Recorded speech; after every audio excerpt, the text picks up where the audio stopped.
Hello दोस्तों, आज की कहानी है बहन और बेटी।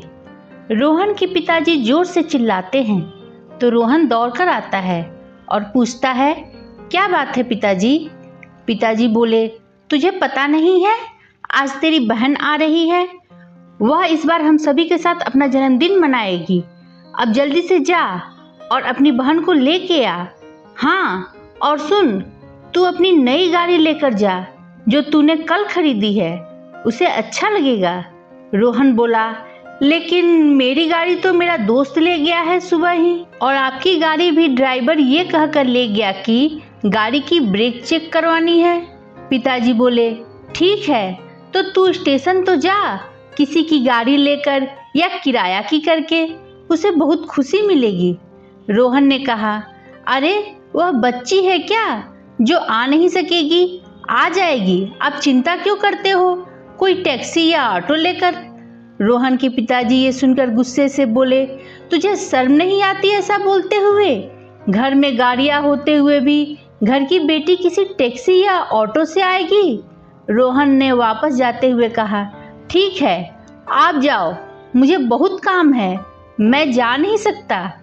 पिताजी फिर चिल्लाए, तुझे अपनी बहन की थोड़ी भी फिक्र नहीं? शादी हो गई तो क्या बहन पराई हो गई? क्या उसे हम सबका प्यार पाने का हक नहीं? तेरा जितना अधिकार है इस घर में, उतना ही तेरी बहन का भी है। कोई भी बेटी या बहन मायके छोड़ने के बाद पराई नहीं होती। रोहन रुका और बोला, मगर मेरे लिए वह पराई हो चुकी है और इस घर पर सिर्फ मेरा अधिकार है। त्राक त्राक, अचानक पिताजी का हाथ उठ जाता है रोहन पर और तभी माँ आ जाती है। माँ पिताजी को रोकते हुए बोली, आप कुछ शर्म तो कीजिए, ऐसे जवान बेटे पर हाथ बिल्कुल नहीं उठाते। तो पिताजी ने कहा, तुमने सुना नहीं इसने क्या कहा? अपनी बहन को पराया कहता है। ये वही बहन है जो इससे एक पल भी जुदा नहीं होती थी, हर पल इसका ख्याल रखती थी, पॉकेट मनी से भी बचाकर इसके लिए कुछ न कुछ खरीद देती थी। विदाई के वक्त भी हमसे ज़्यादा अपने भाई के गले लगकर रोई थी, और ये आज उसी बहन को पराया कहता है।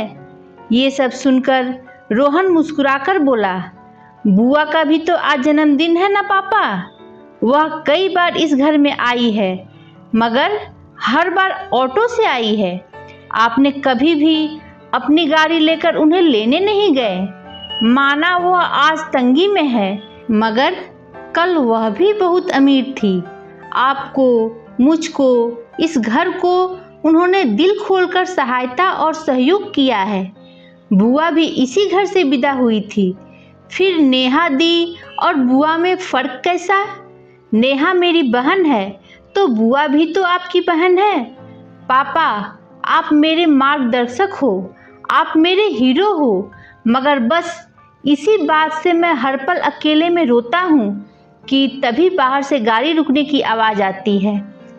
तब तक रोहन के पापा भी रोहन की बातों से पश्चाताप की आग में जलकर रोने लगे, और रोहन भी। तभी रोहन की दीदी नेहा दौड़कर पापा मम्मी के गले मिलती है, लेकिन उनकी हालत देखकर पूछती है कि क्या हुआ पापा? रोहन के पापा ने रोते हुए कहा, तेरा भाई आज मेरा भी पापा बन गया है। नेहा रोहन की ओर देखते हुए बोली, ए पागल, नई गाड़ी ना बहुत ही अच्छी है। मैंने ड्राइवर को पीछे बिठाकर खुद चला के आई हूँ, और कलर भी मेरी पसंद का है। रोहन खुशी से बोला, हैप्पी बर्थडे टू यू दी। वह गाड़ी आपकी है और हमारी तरफ से आपको बर्थडे गिफ्ट। नेहा सुनते ही खुशी से उछल पड़ती है कि तभी बुआ भी अंदर आते हुए बोली, क्या भैया, आप भी ना फ़ोन ना कोई खबर, अचानक भेज दी गाड़ी आपने। भागकर आई हूँ खुशी से, ऐसा लगा कि पापा आज भी जिंदा हैं। इधर पिताजी अपनी पलकों में आंसू लिए रोहन की ओर देखते हैं, और रोहन पापा को चुप रहने का इशारा करता है। इधर बुआ कहती जाती है कि मैं कितनी भाग्यशाली हूँ कि मुझे बाप जैसा भैया मिला। ईश्वर करे मुझे हर जन्म में आप ही भैया मिले। पापा मम्मी को पता चल गया था कि ये सब रोहन की करतूत है, मगर आज फिर एक बार रिश्तों को मजबूती से जुड़ते देखकर वह अंदर से खुशी से टूटकर रोने लगे। उन्हें अब पूरा यकीन था कि मेरे जाने के बाद भी मेरा बेटा रिश्तों को सदा हिफाजत से रखेगा। बहन और बेटी ये दो बेहद अनमोल शब्द हैं जिनकी उम्र बहुत कम होती है, क्योंकि शादी के बाद बेटी और बहन किसी की पत्नी तो किसी की भाभी और किसी की बहू बनकर रह जाती है। शायद लड़कियां इसीलिए मायके आती होंगी कि उन्हें फिर से बहन और बेटी सब सुनने का बहुत मन करता होगा। दोस्तों, आपको ये कहानी कैसी लगी कमेंट कर ज़रूर बताएं और मेरे वीडियो को लाइक शेयर करें और मेरे चैनल को सब्सक्राइब ज़रूर करें। धन्यवाद दोस्तों।